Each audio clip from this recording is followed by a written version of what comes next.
Hi hello welcome to హేమాన్సీస్ cooking. ఈరోజు మీకు చూపించబోతున్న recipe ప్రతి ఎదిగిన ఆడపిల్ల కంపల్సరీ తినవలసిన రెసిపీ అండి. అమ్మమ్మల కాలం నాటి రెసిపీ. అప్పుడైతే వీక్లీ వన్స్ అయినా ఇలా పుట్టు తయారు చేసి ఇచ్చేవారు. దానివల్ల మనకి మెన్సెస్ టైంలో నడుము నొప్పి అది రాకుండా ఉంటుంది. ఇప్పుడున్న పిల్లలు ఫాస్ట్ ఫుడ్స్కి అలవాటు పడిపోయారు కదా, దానివల్ల చాలా రకాల హెల్త్ ప్రాబ్లమ్స్ వస్తున్నాయి. ఇక మీదటి నుంచైనా వీక్లీ వన్స్ అయినా ఈ పుట్టును చేసి ఇవ్వండి. పిల్లలకి నడుము నొప్పి అది రాకుండా మెన్సెస్ టైంలో ఉంటుంది. అలానే ఆడపిల్లలే కాదండి, మగవాళ్ళకి కూడా బోన్స్ అనేవి స్ట్రాంగ్గా ఉండట్లేదు. సో బోన్స్ స్ట్రాంగ్గా ఉండడానికి, తిన్నది ఈజీగా డైజెస్ట్ అవ్వడానికి మనం ఇలా రాగి పిండితో పుట్టుని చేసుకుంటే మనకి ప్రోటీన్, కాల్షియం అనేది ఎక్కువగా ఉంటుందండి. దానికోసం నేను ఈరోజు నా ఓన్ ప్రోడక్ట్ అయిన సుగుణ స్ప్రౌటెడ్ రాగి ఫ్లోర్ని తీసుకున్నానండి. ఇందులో ఏ విధమైన ప్రిజర్వేటివ్స్ కానీ కెమికల్స్ కానీ యాడ్ చేయలేదు. మనం మామూలు రాగి పిండితో చేసే కన్నా ఇలా స్ప్రౌటెడ్ రాగి పిండితో చేస్తే బలం అలానే టేస్ట్ కూడా బాగుంటుందండి.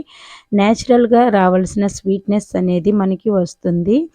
ఇప్పుడు ఈ రాగి పిండి నుంచి నేను సగం రాగి పిండిని అంటే ఒక 150 గ్రామ్స్ రాగి పిండిని తీసుకొని కొంచెం సాల్ట్ వేసేసుకొని బాగా కలుపుకొని కొంచెం కొంచెం వాటర్ని వేసుకుంటూ మనం ఈ పదంలో కలుపుకోవాలి.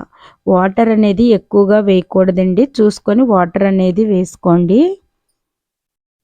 మనం ఎలా కలుపుకోవాలి అంటే కుడుములకు కలుపుకుంటాం కదా, కుడుము పడితే మనకి పిండి అనేది కుడుములాగా రావాలి. మళ్ళీ దాన్ని ఇదిలించేస్తే మనకి పిండిలాగా రెడీ అయిపోవాలి. ఈ కన్సిస్టెన్సీ అయితే మనకి పుట్టు తయారు చేసుకోవడానికి సరిపోతుందండి. ఇప్పుడు స్టవ్ మీద ఇడ్లీ పాత్ర పెట్టుకొని ఒక క్లాత్ని వేసుకున్నాను. ఈ క్లాత్ మీద మనం రెడీ చేసుకున్న రాగి పిండిని వేసేసుకోవాలి. మీకు పుట్టు తయారు చేసే ఇన్స్ట్రుమెంట్ ఉంటే దాంట్లో కూడా చేసేసుకోవచ్చండి, ఈజీగా అవుతుంది. లేదంటే గ్లాసుల్లో కూడా వేసేసుకోవచ్చు, మీ ఇష్టం. ఎలా అయినా ఆవిరి పట్టుకోవచ్చండి. ఇలా ఒక 10 నిమిషాలు ఆవిరి పట్టుకున్నాక పిండినంతటినీ బాగా ఒక ప్లేట్లోనికి వేసుకొని బాగా ఇదిలించాలి. అప్పుడు ఉంటలు లేకుండా ఉంటుంది. ఇప్పుడు దీనిలో మంచి వాసన కోసం ఒక అర స్పూన్ వరకు యాలక్కాయ పౌడరు, అలానే తురిమిన కొబ్బరి తురుముని ఒక 1/4 వరకు నాటు చక్కెరని వేసుకున్నానండి. మీరు ఇందులో బెల్లం కానీ చక్కెర కానీ ఏదైనా వేసేసుకోవచ్చు స్వీట్నెస్ కోసం.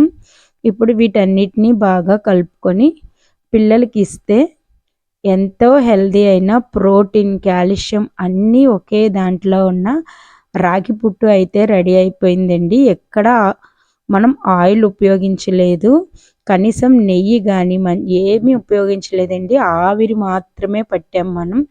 చాలా టేస్టీగా ఉంటుందండి. వీడియో నచ్చితే లైక్ చేయండి, షేర్ చేయండి, సబ్స్క్రైబ్ చేయండి. పిల్లలు ఈవినింగ్ స్నాక్స్ అడిగితే కంపల్సరీ ఈ రెసిపీ చేసి ఇవ్వండి. పిల్లలకి బలంగా ఉంటుంది, అలానే రోజంతా హెల్తీగా ఉంటారు.